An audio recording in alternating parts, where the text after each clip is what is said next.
Well, voice-activated smart speakers are becoming increasingly common in Australian homes, but have you ever actually considered what's being recorded and who out there could be listening to us? Yuck, it's a frightening thought, and to discuss it and, of course, the future of technology and what's to come, I'm joined by our tech expert, Lani Refiti. Lani, good afternoon to you.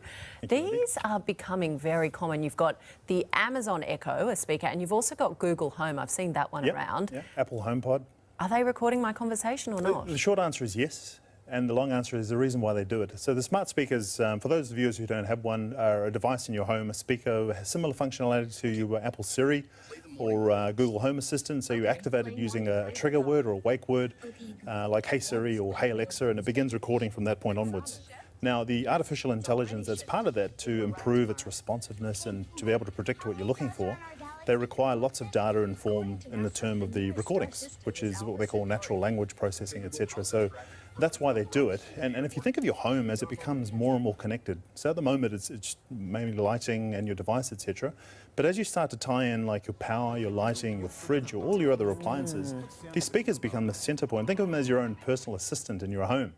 So we're going to be using them a lot more and more, etc. And there are some privacy concerns as we start rolling out that scale. Yeah, just on that point, you know, it's covering so many things, lighting, security perhaps, so could it be hacked? Look, anything that's connected to the internet can be hacked. But the funny thing is about these smart speakers is that the biggest risk, in my opinion, is not whether they can be hacked, but the companies that are recording your data, what are they doing with it?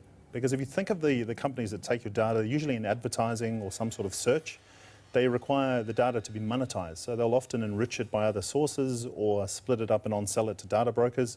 So think of the type of conversations that you could be having in your home.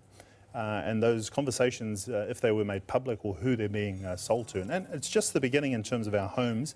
As we expand that out into our cities and what we call smart cities technologies, think of things like your CCTV cameras, data, mixed in with your location data, or if you're mobile, your buying habits, etc. We're going to, in the near future, run into this, in terms of landmine, in terms of privacy and ease of use in terms of a citizen's life. So what do we do to protect ourselves? We were talking in the ad break with us here in the studio.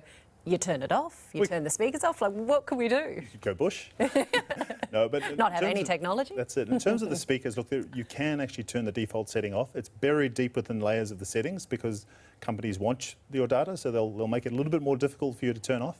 So you can do it. You can actually go in and review your recordings and delete them manually.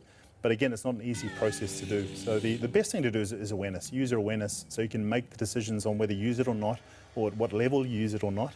And the Australian Government's eSafety Commission has a really good website, puts it into layman's terms on what you can or can't do, and report any sort of activities you're not comfortable with. Lani, thank you very much. I'm going to go back and try and think about what I've actually said at home and what people are hearing. Much appreciated.